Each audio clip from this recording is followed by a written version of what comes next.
My name is Gaël Giraud. I'm French, a French Jesuit, and I was asked by the society to work as a researcher in economics.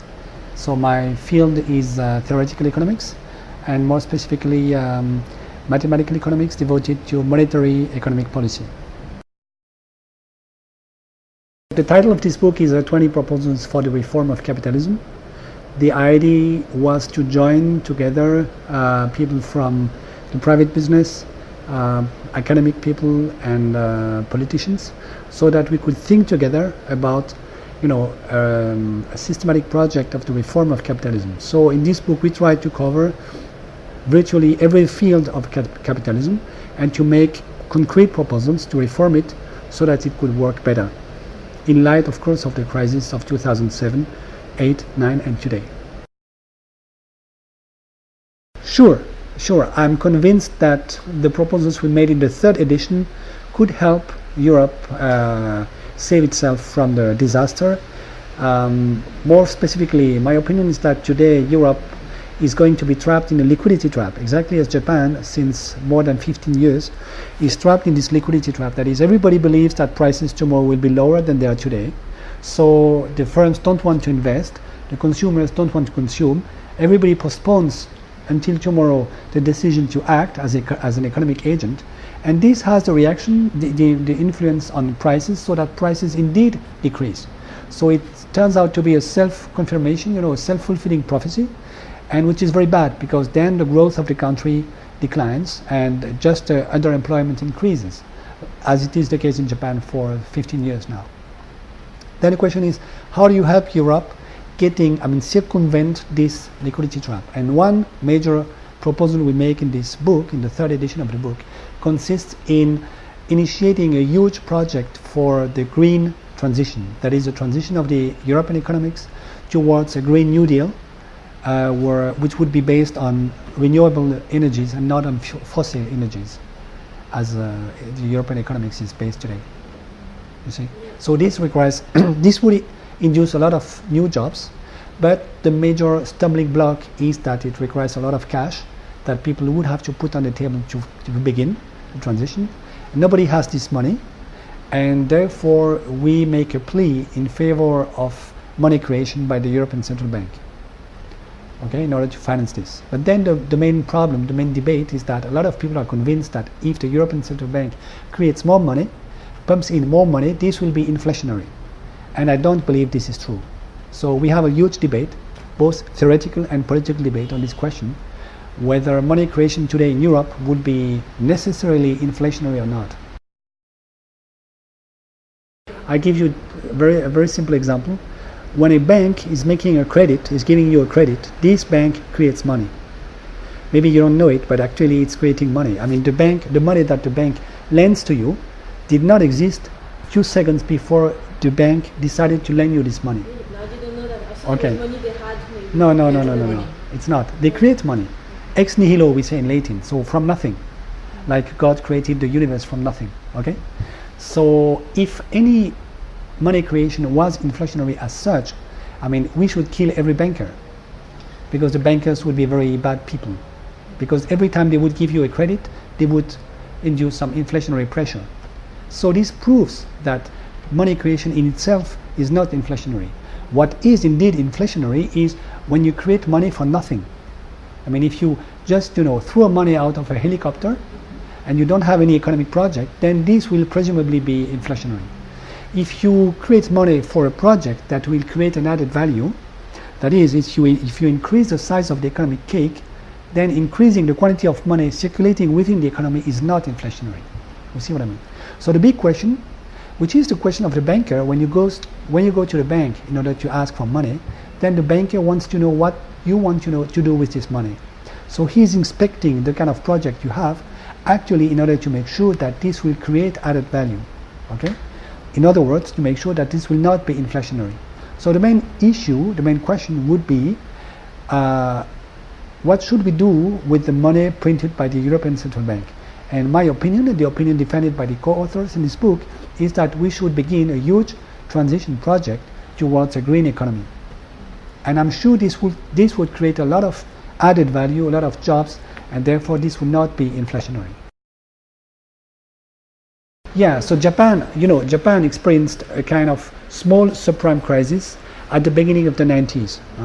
You had a big housing bubble, and whose burst in 1990, 1991 induced a huge, collapse of the Japanese economy. And unfortunately, at this time, the central bank of Japan, decided not to create money to help people circumvent the liquidity trap, so that the Japanese economy indeed was trapped in this liquidity trap. And since then, there is no way to get out of it. Once you enter into a liquidity trap, nobody knows how to get out of it. We were trapped in Europe during the 30s in a liquidity trap, and the unique way we found to get out of it was a war, the Second World War. Without this war, nobody knows how we would have gone out of the liquidity trap. So this is a main theoretical and political problem, and that's why I do agree with some economists like Paul Krugman, who received the Nobel Prize a couple of years ago, when they say that the biggest danger we have today in Europe, as well as in the US, would consist in falling into the liquidity trap. So we should do whatever we can to avoid this. Well, I would say there is a common problem in both countries, which is a demographic problem. Okay, because as far as I understood, the rate of children per capita in Taiwan is very low today, and this might create a huge problem in the coming years because you won't have enough labor force in Taiwan. So of course there will be some migration, especially from South and East Asia, but nevertheless this can create a huge problem for the Taiwanese economy. And roughly speaking, we have the same big problem in mainland China, in the sense that the politics of one child per family will have a huge impact in the coming years, in the coming decades. Namely, the structure of the demography of the population, of the Chinese population, will be completely unbalanced in favor of old people, which probably will create a lot of problems in a couple of years or a couple of decades. I would say this is the common problem to both countries. Now, of course, there are many other problems which are completely different, because of course Taiwan is much more developed than mainland China. So with regard to other parameters, these two economies have nothing to do with each other. I would say probably one other main problem will be energy, because Taiwan doesn't have any resource of energy in its own territory. So of course you have the nuclear energy, but as you know, since Fukushima, this may be a big problem as well. And I hope the Taiwanese population will have a debate upon whether you really want to rely on such a dangerous energy. And if not, then this raises the big question of which kind of alternative energy do you find? Okay, which is the same problem we have in Europe, because in Europe we don't have any source of energy neither, except of course for a few oil in the north. But as you know, because of the peak oil, this source will be abandoned in a couple of decades. So we will face exactly the same problem as Taiwan, namely we will have to find energy out of our territory.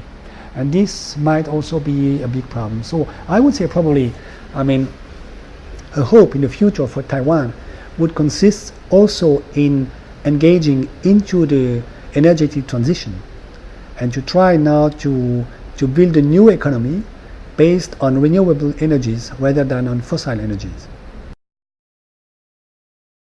As you may know, the peak oil will be a major problem for all the economies in the world in the coming years. The peak oil means that the production, the quantity of oil you can produce on Earth every day cannot increase more than it is today, about 90 million barrels per day, and technologically it's impossible to get more than that. And it's even worse than that, because probably in the coming years this production will decline. Then it will mean that it will be impossible in the coming years to have more oil for everybody every day, you see. And then there will be a lot of competition. The price of oil presumably will increase tremendously, and this will force us to change completely, the kind of model we have today in economics, including in Taiwan. It depends completely upon the decision the politicians are going to take in the coming years.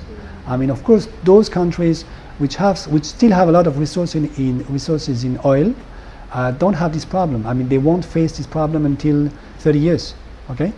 But countries like Europe, even mainland China, Taiwan, Japan, they face this problem today, and they have to change as soon as possible the model, the paradigm, okay, to be independent with respect to oil as much as possible, and to rely on alternative energies that they could